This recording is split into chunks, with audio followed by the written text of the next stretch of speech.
சினிமாவில் தெறிக்க விடும் நடிகர், அரசியலில் நல்ல தலைவர், மக்களுக்கு ஒரு நல்ல மனிதன் என பெயர் எடுத்து மறைந்திருக்கும் விஜயகாந்த் ஒட்டுமொத்தமாக 180 படங்களை நடித்தவர். தமிழை தாண்டி எந்த மொழியிலும் நடிக்க மாட்டேன் என விடாப்பிடியாக இருந்தவர்.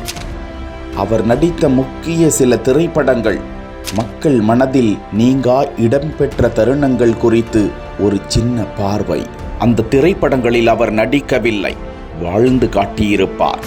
1984ஆம் ஆண்டு வெளியான வைதேகி காத்திருந்தாள், ராசாத்தி ஒன்ன காணாத நெஞ்சு, அந்த பாடலோடு உள்ள கவலையான கதாபாத்திரத்தில் இன்றளவும் அந்த பாடல் ஏராளமான காதலர்களின் காவியம்தான்.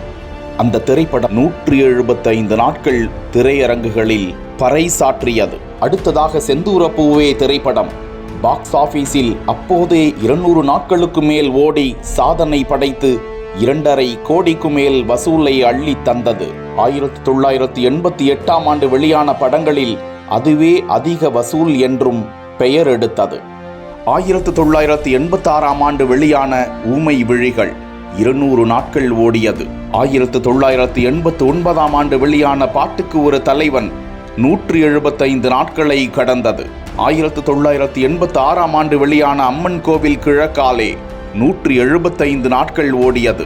அடுத்ததாக நீதிபதியையே திரும்பி பார்க்க வைக்கும் நீதி வழங்கி வானத்தை போல மனம் படைத்த மன்னவனே என்ற பாடல் வரிகளுக்கு ஏற்ப ஒட்டுமொத்த மக்களின் மனதையும் கொள்ளையடித்த சின்ன கவுண்டராக இன்றளவும் அந்த திரைப்படம் டிவியில் ஒளிபரப்பப்பட்டால் உட்கார்ந்து பார்ப்பார்கள்.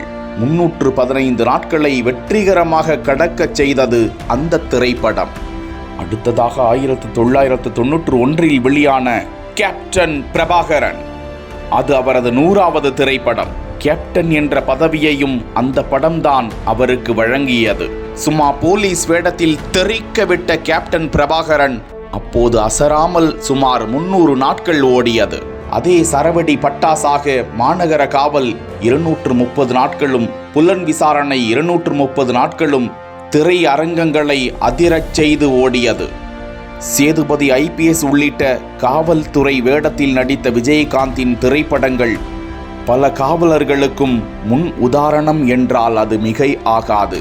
லஞ்ச லாவண்யத்திற்கு எதிராக ஒரு ரமணாவாகவும், நெஞ்சம் நிமிர்ந்து செயல்பட ஒரு வல்லரசாகவும், குடும்ப ஒற்றுமைக்கு எப்படி வித்திட வேண்டும் என்பதற்கு உதாரணமாக வானத்தை போல இது போன்ற திரைப்படங்களில் அவர் வாழ்ந்து காட்டிச் சென்றிருக்கிறார்.